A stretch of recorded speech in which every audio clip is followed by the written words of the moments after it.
वैभव लक्ष्मी माता की जय, माँ लक्ष्मी की जय, माँ धान्य लक्ष्मी की जय। आइए आज के वीडियो में हम वैभव लक्ष्मी माता की व्रत कथा का श्रवण करेंगे। एक बड़ा शहर था। इस शहर में लाखों लोग रहते थे। पहले के जमाने के लोग साथ साथ रहते थे और एक दूसरे के काम आते थे। पर नए जमाने के लोगों का स्वरूप ही अलग सा है। सब अपने अपने काम में रत रहते हैं। किसी को किसी की परवाह नहीं। घर के सदस्यों को भी एक दूसरे की परवाह नहीं होती। भजन कीर्तन, भक्ति भाव, दया माया, परोपकार जैसे संस्कार कम हो गए हैं। शहर में बुराइयां बढ़ गई थी। शराब, जुआ, रेस, व्यभिचार, चोरी, डकैती वगैरह बहुत से गुनाह शहर में होते थे। कहावत है कि हजारों निराशा में एक अमर आशा छिपी हुई है। इसी तरह इतनी सारी बुराइयों के बावजूद शहर में कुछ अच्छे लोग भी रहते थे। ऐसे अच्छे लोगों में शीला और उनके पति की गृहस्थी मानी जाती थी। शीला धार्मिक प्रकृति की और संतोषी थी। उनका पति भी विवेकी और सुशील था। शीला और उनका पति ईमानदारी से जीते थे। वे किसी की बुराई करते न थे और प्रभु भजन में अच्छी तरह समय व्यतीत कर रहे थे। उनकी गृहस्थी आदर्श गृहस्थी थी और शहर के लोग उनकी गृहस्थी की सराहना करते थे। शीला की गृहस्थी इसी तरह खुशी खुशी चल रही थी। पर कहा जाता है कि कर्म की गति अकल है। विधाता के लिखे लेख को कोई नहीं समझ सकता है। इंसान का नसीब पल भर में राजा को रंक बना देता है और रंक को राजा। शीला के पति के अगले जन्म के कर्म भोगने को बाकी रह गए होंगे कि वह बुरे लोगों से दोस्ती कर बैठा। वह जल्द से जल्द करोड़पति होने के ख्वाब देखने लगा। इसलिए वह गलत रास्ते पर चढ़ गया और करोड़पति के बजाय रोडपति बन गया। यानी रास्ते पर भटकते भिखारी जैसी उसकी हालत हो गई थी। शहर में शराब, जुआ, रेस, चरस, गांजा वगैरह बदियां फैली हुई थी। उसमें शीला का पति भी फंस गया। दोस्तों के साथ उसे भी शराब की आदत हो गई। जल्द से जल्द पैसा वाला बनने की लालच में दोस्तों के साथ रेस जुआ भी खेलने लगा। इस तरह बचाई हुई धनराशि, पत्नी के गहने, सब कुछ रेस जुए में गंवा दिया था। इसी तरह एक वक्त ऐसा भी था कि वह सुशील पत्नी शीला के साथ मजे में रहता था और प्रभु भजन में सुख शांति से वक्त व्यतीत करता था। उसके बजाय घर में दरिद्रता और भुखमरी फैल गई। सुख से खाने के बजाय दो वक्त भोजन के लाले पड़ गए और शीला को पति की गालियां खाने का वक्त आया था। शीला सुशील और संस्कारी स्त्री थी। उसको पति के बर्ताव से बहुत दुख हुआ, किंतु वह भगवान पर भरोसा करके बड़ा दिल रखकर दुख सहने लगी। कहा जाता है कि सुख के पीछे दुख और दुख के पीछे सुख आता ही है, इसलिए दुख के बाद सुख आएगा ही। ऐसी श्रद्धा के साथ शीला प्रभु भक्ति में लीन रहने लगी। इस तरह शीला असहाय दुख सहते सहते प्रभु भक्ति में वक्त बिताने लगी। अचानक एक दिन दोपहर को उनके द्वार पर किसी ने दस्तक दी। शीला सोच में पड़ गई कि मुझ जैसे गरीब के घर इस वक्त कौन आया होगा। फिर भी द्वार पर आए हुए अतिथि का आदर करना चाहिए। ऐसे आर्य धर्म के संस्कार वाली शीला ने खड़े होकर द्वार खोला। देखा तो सामने एक माजी खड़ी थी। वे बड़ी उम्र की लगती थी, किंतु उनके चेहरे पर अलौकिक तेज निखर रहा था। उनकी आंखों में से मानो अमृत बह रहा था। उनका भव्य चेहरा करुणा और प्यार में छलकता था। उनको देखते ही शीला के मन में अपार शांति छा गई।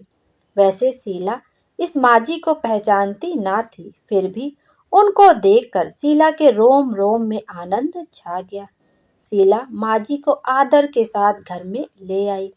घर में बिठाने के लिए कुछ भी नहीं था, अतः शीला ने सकुचाकर एक फटी हुई चादर पर उनको बिठाया। माँ जी ने कहा, क्यों शीला, मुझे पहचाना नहीं? शीला ने सकुचाकर कहा, माँ आपको देखते ही बहुत खुशी हो रही है, बहुत शांति हो रही है। ऐसा लगता है कि मैं बहुत दिनों से जिसे ढूंढ रही थी वे आप ही हैं, पर मैं आपको पहचान नहीं पाई। माँ जी ने हंसकर कहा, क्यों भूल गई? हर शुक्रवार को लक्ष्मी जी के मंदिर में भजन कीर्तन होते हैं, तब मैं भी वहाँ आती हूँ। वहाँ हर शुक्रवार को हम मिलते हैं। पति गलत रास्ते पर चढ़ गया। तब से शीला बहुत दुखी हो गई थी और दुख की मारी वह लक्ष्मी जी के मंदिर में भी नहीं जाती थी। बाहर के लोगों के साथ नजर मिलाते भी उसे शर्म लगती थी। उसने याददाश्त पर जोर दिया, पर यह माँ जी याद नहीं आ रहे थे। तभी माँ जी ने कहा, तू लक्ष्मी जी के मंदिर में कितने मधुर भजन गाती थी। अभी अभी तू दिखाई नहीं देती, इसलिए मुझे हुआ कि तू क्यों नहीं आती है। कहीं बीमार तो नहीं हो गई है? ऐसा सोचकर मैं तुझसे मिलने चली आई हूँ। माँ जी के अति प्रेम भरे शब्दों से शीला का हृदय पिघल गया। उसकी आंखों में आंसू आ गए। माँ जी के सामने वह बिलख बिलख कर रोने लगी। यह देख माँ जी शीला के नजदीक सरके और उसकी सिसकती पीठ पर प्यार भरा हाथ फेरकर सांत्वना देने लगे। माँ जी ने कहा, बेटी, सुख और दुख तो धूप और छांव जैसे होते हैं। सुख के पीछे दुख आता है, दुख के पीछे सुख भी आता है। धैर्य रखो बेटी। और तुझे क्या परेशानी है? तेरे दुख की बात मुझे सुना, तेरा मन भी हल्का हो जाएगा और तेरे दुख का कोई उपाय भी मिल जाएगा। माँ जी की बात सुनकर शीला के मन को बहुत शांति मिली। उसने माँ जी को कहा, माँ, मेरी गृहस्थी में भरपूर सुख और खुशियाँ थी। मेरे पति भी सुशील थे। भगवान की कृपा से पैसे की बात में भी हमें संतोष था। हम शांति से गृहस्थी चलाते, ईश्वर भक्ति में अपना वक्त व्यतीत करते थे। यकायक हमारा भाग्य हमसे रूठ गया। मेरे पति को बुरी दोस्ती हो गई। बुरी दोस्ती की वजह से वे शराब, जुआ, रेस, चरस, गांजा वगैरह खराब आदतों के शिकार हो गए और उन्होंने सब कुछ गंवा दिया और हम रास्ते के भिखारी जैसे बन गए। यह सुनकर माँ जी ने कहा, सुख के पीछे दुख और दुख के पीछे सुख आता ही रहता है। ऐसा भी कहा जाता है कि कर्म की गति न्यारी होती है। हर इंसान को अपने कर्म भुगतने ही पड़ते हैं। इसलिए तू चिंता मत कर। अब तू कर्म भुगत चुकी है। अब तुम्हारे सुख के दिन अवश्य आएंगे। तू तो माँ लक्ष्मी जी की भक्त है। माँ लक्ष्मी जी तो प्रेम और करुणा के अवतार हैं। वे अपने भक्तों पर हमेशा ममता रखती हैं। इसलिए तू धैर्य रख के माँ लक्ष्मी जी का व्रत कर। इससे सब कुछ ठीक हो जाएगा। माँ लक्ष्मी जी का व्रत करने की बात सुनकर शीला के चेहरे पर चमक आ गई। उसने पूछा, माँ, लक्ष्मी जी का व्रत कैसे किया जाता है? वह मुझे समझाइए। मैं यह व्रत अवश्य करूंगी। माँ जी ने कहा, बेटी, माँ लक्ष्मी जी का व्रत बहुत सरल है। उसे वरद लक्ष्मी व्रत या वैभव लक्ष्मी व्रत कहा जाता है। यह व्रत करने वाले की सब मनोकामना पूर्ण होती है। वह सुख, संपत्ति और यश प्राप्त करता है। ऐसा कहकर माँ जी वैभव लक्ष्मी व्रत की विधि कहने लगी। बेटी, वैभव लक्ष्मी व्रत वैसे तो सीधा साधा व्रत है, किंतु कई लोग यह व्रत गलत तरीके से करते हैं, अतः उसका फल नहीं मिलता। कई लोग कहते हैं कि सोने के गहने की हल्दी कुमकुम से पूजा करो, बस हो गया। पर ऐसा नहीं है। कोई भी व्रत शास्त्रीय विधि पूर्वक करना चाहिए, तभी उसका फल मिलता है। सिर्फ सोने के गहने की पूजा करने से फल मिल जाता हो तो सभी आज लखपति बन गए होते। सच्ची बात यह है कि सोने के गहनों का विधि पूजन करना चाहिए। व्रत की उद्यापन विधि भी शास्त्रीय विधि मुताबिक करनी चाहिए, तभी यह वैभव लक्ष्मी व्रत फल देता है।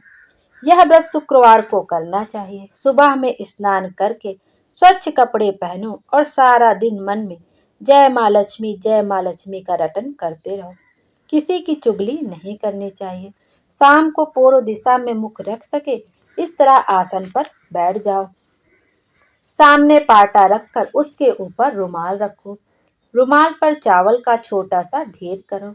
उस ढेर पर पानी से भरा तांबे का कलश रखकर कलश पर एक कटोरी रख दो। उस कटोरी में एक सोने का गहना रखो, सोने का ना हो तो चांदी का भी चलेगा, चांदी का ना हो तो नगद रुपया भी चलेगा। बाद में घी का दीपक जलाकर धूप बत्ती सुलगाकर रखो। माँ लक्ष्मी जी के बहुत स्वरूप हैं और माँ लक्ष्मी जी को श्री यंत्र अति प्रिय है। अतः वैभव लक्ष्मी में पूजन विधि करते वक्त सर्वप्रथम श्री यंत्र और लक्ष्मी जी के विभिन्न स्वरूपों का सच्चे दिल से दर्शन करो। उसके बाद लक्ष्मी स्तवन का पाठ करो। बाद में कटोरी में रखे हुए गहने या रुपए को हल्दी कुमकुम और चावल चढ़ाकर पूजा करो और लाल रंग का फूल चढ़ाओ। शाम को कोई मीठी चीज बनाकर उसका प्रसाद रखो। ना हो सके तो शक्कर या गुड़ भी चल सकता है। फिर आरती करके 11 बार सच्चे हृदय से जय माँ लक्ष्मी बोलो। बाद में 11 या 21 शुक्रवार यह व्रत करने का दृढ़ संकल्प माँ के सामने करो और आपकी जो मनोकामना हो वह पूरी करने को माँ लक्ष्मी जी को विनती करो। फिर माँ का प्रसाद बांट दो और थोड़ा प्रसाद अपने लिए रखो। अगर आप में शक्ति हो तो सारा दिन उपवास रखो और सिर्फ प्रसाद ग्रहण करते समय खाना खा लो। अगर थोड़ी शक्ति भी ना हो तो 2 बार भोजन कर सकते हो। बाद में कटोरी में रखा गहना या रुपया ले लो। कलश का पानी तुलसी क्यारे में डाल दो और चावल पक्षियों को डाल दो। इसी तरह शास्त्रीय विधि अनुसार व्रत करने से उसका फल अवश्य मिलता है। इस व्रत के प्रभाव से सब प्रकार की विपत्ति दूर होकर आदमी माला माल हो जाता है।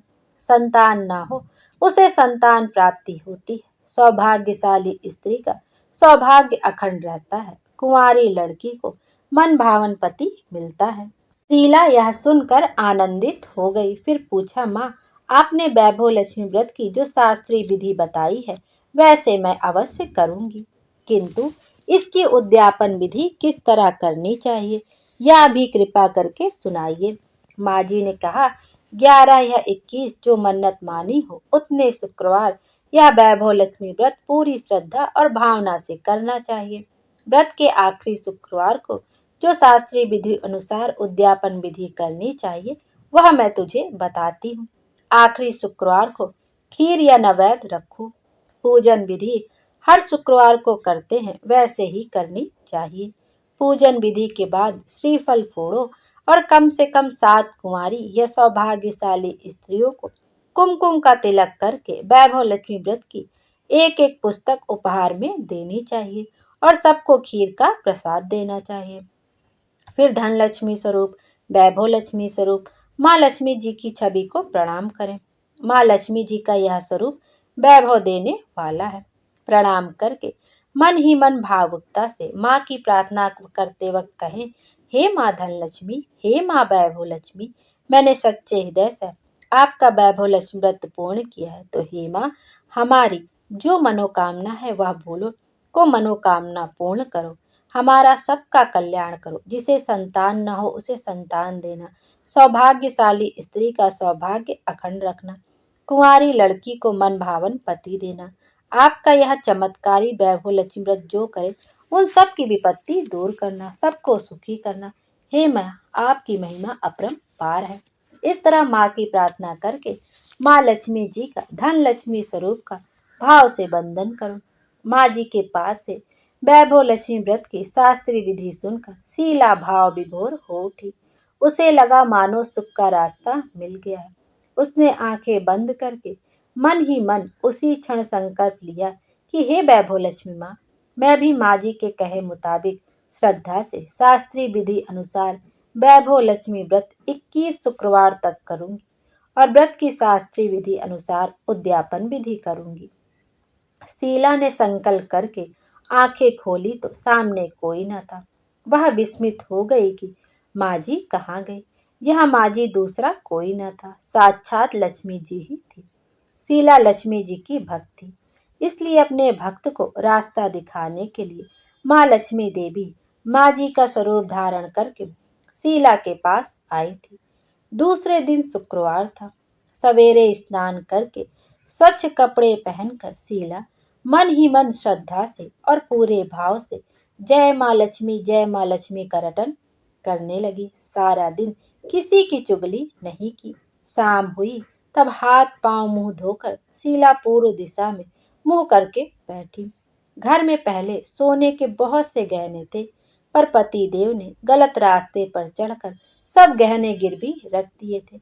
पर नाक की चुन्नी बच गई थी। नाक की चुन्नी निकालकर उसे धोकर शीला ने कटोरी में रख दी। सामने पाटे पर रुमाल रखकर मुट्ठी भर चावल का ढेर किया। उस पर तांबे का कलश पानी भरकर रखा। उसके ऊपर चुन्नी वाली कटोरी रखी। फिर माँ जी ने कहा था, वह शास्त्रीय विधि अनुसार बंदन स्तवन पूजा वगैरह किया और घर में थोड़ी शक्कर थी, वह प्रसाद में रखकर वैभव लक्ष्मी व्रत किया। यह प्रसाद पहले पति को खिलाया। प्रसाद खाते ही पति के स्वभाव में फर्क पड़ गया। उस दिन उसने शीला को मारा नहीं, सताया भी नहीं। शीला को बहुत आनंद हुआ। उसके मन में वैभव लक्ष्मी व्रत के लिए श्रद्धा और भी बढ़ गई। शीला ने पूर्ण श्रद्धा भक्ति से 21 शुक्रवार तक वैभव लक्ष्मी व्रत किया। 21वें शुक्रवार को माँ जी के कहे मुताबिक उद्यापन विधि करके 7 स्त्रियों को वैभव लक्ष्मी व्रत की 7 पुस्तकें उपहार में दी। फिर माता जी के धन लक्ष्मी स्वरूप की छवि को वंदन करके भाव से मनहीनपन प्रार्थना करने लगी। हे माँ धन लक्ष्मी, मैंने आपका वैभव लक्ष्मी व्रत करने की मन्नत मानी थी, वह व्रत आज पूर्ण किया। हे माँ, मेरी हर विपत्ति दूर करो, हमारा सबका कल्याण करो। जिसे संतान ना हो उसे संतान देना, सौभाग्यवती स्त्री का सौभाग्य अखंड रखना, कुंवारी लड़की को मन भावन पति देना।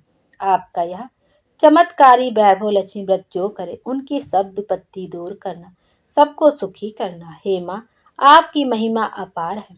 ऐसा बोलकर लक्ष्मी जी के धन लक्ष्मी स्वरूप की छवि को प्रणाम किया। इस तरह शास्त्रीय विधि पूर्वक शीला ने श्रद्धा से व्रत किया और तुरंत ही उसे फल मिला। उसका पति गलत रास्ते पर चला गया था, वह अच्छा आदमी हो गया और कड़ी मेहनत करके व्यवसाय करने लगा। माँ लक्ष्मी जी के वैभव लक्ष्मी व्रत के प्रभाव से उसको ज्यादा मुनाफा होने लगा। उसने तुरंत शीला के गिरवी रखे गहने छुड़ा लिए। घर में धन की बाढ़ सी आ गई। घर में पहले जैसे सुख शांति छा गई। वैभव लक्ष्मी व्रत का प्रभाव देखकर मोहल्ले की दूसरी स्त्रियां भी शास्त्रीय विधि पूर्वक वैभव लक्ष्मी व्रत करने लगी। हे माँ धन लक्ष्मी, आप जैसे शीला पर प्रसन्न हुई, उसी तरह आपके व्रत करने वाले सब पर प्रसन्न होना, सबको सुख शांति देना। जय धन लक्ष्मी माँ, जय वैभव लक्ष्मी माँ। बोलिए लक्ष्मी माता की जय, माँ लक्ष्मी की जय। आइए आज इस प्रेरक कहानी का श्रवण करते हैं कि माँ लक्ष्मी कहाँ निवास करती हैं। एक बार की बात है, राजा बलि समय बिताने के लिए एकांत स्थान पर गधे के रूप में छिपे हुए थे। देवराज इंद्र उनसे मिलने के लिए उन्हें ढूंढ रहे थे। एक दिन इंद्र ने उन्हें खोज निकाला और उनके छिपने का कारण जानकर उन्हें काल का महत्व बताया, साथ ही उन्हें तत्व ज्ञान का बोध कराया। तभी राजा बलि के शरीर से एक दिव्य रूपात्मा स्त्री निकली। उसे देखकर इंद्र ने पूछा, दैत्यराज, यह स्त्री कौन है? देवी, मानुषी अथवा आसुरी शक्ति में से कौन सी शक्ति है? राजा बलि बोले, देवराज, ये देवी तीनों शक्तियों में से कोई नहीं है, आप स्वयं पूछ लें। इंद्र के पूछने पर वे शक्ति बोली, हे देवेन, मुझे ना तो दैत्यराज बलि जानते हैं और ना ही तुम, ना कोई अन्य देवगण। पृथ्वी लोक पर लोग मुझे अनेक नामों से पुकारते हैं, जैसे श्री, लक्ष्मी आदि। इंद्र बोले, हे देवी, आप इतने समय से राजा बलि के पास हैं, लेकिन ऐसा क्या कारण है कि आप इन्हें छोड़कर मेरी ओर आ रही हैं? लक्ष्मी जी बोली, देवेन, मुझे मेरे स्थान से कोई भी हटा या डिगा नहीं सकता है। मैं सभी के पास काल के अनुसार आती जाती रहती हूँ। जैसा काल का प्रभाव होता है, मैं उतने ही समय तक उसके पास रहती हूँ। अर्थात मैं समय अनुसार एक को छोड़कर दूसरे के पास निवास करती हूँ। इंद्र बोले, देवी, आप असुरों के यहाँ निवास क्यों नहीं करते? लक्ष्मी जी बोली, देवेन, मेरा निवास वहीं होता है जहाँ सत्य हो, धर्म के अनुसार कार्य होते हों, व्रत और दान देने के लिए कार्य होते हों, लेकिन असुर भ्रष्ट हो रहे हैं। ये पहले इंद्रियों को वश में कर सकते थे, सत्यवादी थे, ब्राह्मणों की रक्षा करते थे, पर अब इनके ये गुण नष्ट होते जा रहे हैं। ये तप उपवास नहीं करते हैं, यज्ञ हवन दान आदि से इनका कोई संबंध शेष नहीं है। पहले ये रोगी स्त्रियों, वृद्धों, दुर्बलों की रक्षा करते थे, गुरुजन का आदर करते थे, लोगों को क्षमा दान देते थे, लेकिन अब अहंकार, मोह, लोभ, क्रोध, आलस्य, अविवेक, काम आदि ने इनके शरीर में जगह बना ली है। ये लोग तो पशु तो पाल लेते हैं, लेकिन उन्हें चारा नहीं खिलाते, उनका पूरा दूध निकाल लेते हैं और पशुओं के बच्चे भूख से चित्कारते हुए मर जाते हैं। ये अपने बच्चों को लालन पालन करना भूलते जा रहे हैं। इनमें आपसी भाईचारा समाप्त हो गया है। लूट, खसोट, हत्या, व्यभिचार, कलह, स्त्रियों की पतिव्रता नष्ट करना ही इनका धर्म हो गया है। सूर्योदय के बाद तक सोने के कारण स्नान ध्यान से ये विमुख होते जा रहे हैं, इसलिए मेरा मन इनसे उचट गया है। देवताओं का मन अब धर्म में आसक्त हो रहा है, इसलिए अब मैं इन्हें छोड़कर देवताओं के पास निवास करूंगी। मेरे साथ श्रद्धा, आशा, क्षमा, जया, शांति, स्तुति, धृति और विजति ये आठों देवियां भी निवास करेंगी। देवेंद्र, अब आपको ज्ञात हो गया होगा कि मैंने इन्हें क्यों छोड़ा है। साथ ही आपको इनके अवगुणों का भी ज्ञान हो गया होगा। तब इंद्र ने लक्ष्मी जी को प्रणाम किया और उन्हें आदर सहित स्वर्ग ले गए। बोलिए लक्ष्मी माता की जय। ये अब वैभव लक्ष्मी माता की आरती का भी श्रवण कर लेते हैं। ओम जय लक्ष्मी माता मैया, जय लक्ष्मी माता, तुमको निस दिन सेवत हर विष्णु विधाता। ओम जय लक्ष्मी माता, उमा रमा ब्रह्माणी, तुम ही जग माता, सूर्य चंद्रमा ध्यावत नारद ऋषि गाता।